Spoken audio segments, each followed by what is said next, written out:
आपको घातांक, ठीक है। चैप्टर 3 है, चालू कर रहे हैं घातांक। तो आप लोग देखिए और समझिए क्या कर रहे हैं, उससे फोकस कीजिएगा। और जो लोग मेरे नए हैं मेरे चैनल को तो सब्सक्राइब कीजिए, अपना ग्रुप में शेयर कीजिएगा, ठीक है। तो चलिए आप लोगों को बना के हम दिखाते हैं। क्या हुआ है कि सुगम गणित भाग 2 का है और भारतीय 1 का है, क्लास 7 का है। आप लोग ध्यान दीजिए किस तरह से बता रहे हैं, आप लोग समझिएगा। तो देखिए हम चालू कर रहे हैं आपको तीसरा, ठीक है। तो तीसरा हम चालू कर रहे हैं घातांक। तो सबसे पहले यहाँ लिखेंगे क्लास 7 है, ठीक है। और बता रहे हैं आपको घातांक, तीसरा चैप्टर है। तीसरा चैप्टर हम चालू कर रहे हैं घातांक से सीधे हम, ठीक है। तो घातांक बेसिक से पहले आपको समझाएंगे, बताते हुए चलेंगे कि हमारा स्टूडेंट के दिक्कत नहीं हो के। तो चलिए सबसे पहले हम यहाँ से शुरू करते हैं कि यदि एक कोई पूर्ण संख्या हो और n एक धनात्मक पूर्ण हो तो a के पावर n का अर्थ होता है, मतलब वैल्यू होता है कि a के पावर n, ठीक। a के मतलब वैल्यू होता है कि बार बार लिखना, रिपीट करना। तो a गुने n मतलब बार बार हो रहा है, रिपीट हो रहा है। चलिए अब जैसे में मान लीजिए, जैसे में उदाहरण ले लिए कि 10 के पावर 3, यही ना। तो यहाँ जो 10 है तो लिखेंगे कि 10 गुने 10 क्या है कि इसका पावर 3 है। तो 10 के पावर 3 है, इसका मतलब 10 बार बार लिखेंगे ना।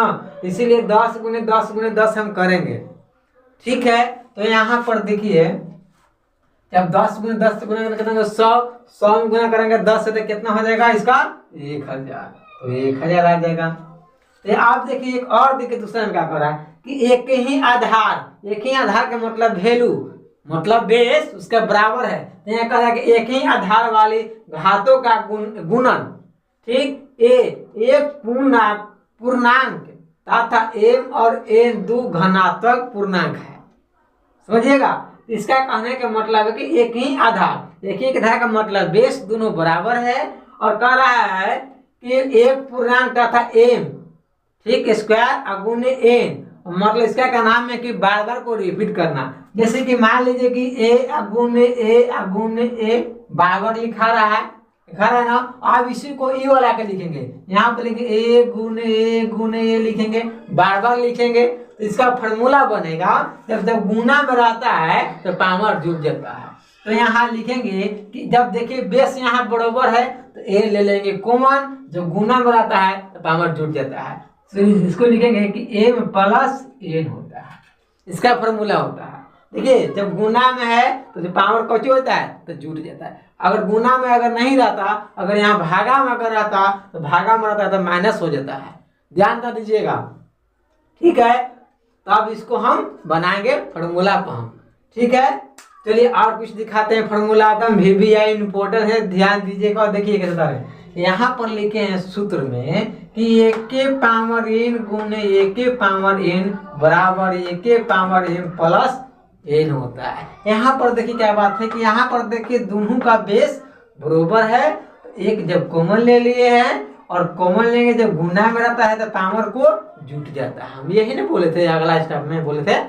तो अब यहाँ पर देखिए दूसरा नंबर का लिखा है कि a के पावर m भागा a के पावर n बराबर a के पावर m माइनस n होता है, जबकि a = 0 है, ठीक। जब यहाँ पर क्या बोले, जब भागा में रहेगा तो पावर कोची में आ जाता है, माइनस में आ जाता है। जब यहाँ पर देखिए दोनों जब भागा में, जब दोनों बेस बराबर है तो एक कॉमन ले लेंगे और जब a के पावर a माइनस n हो जाएगा।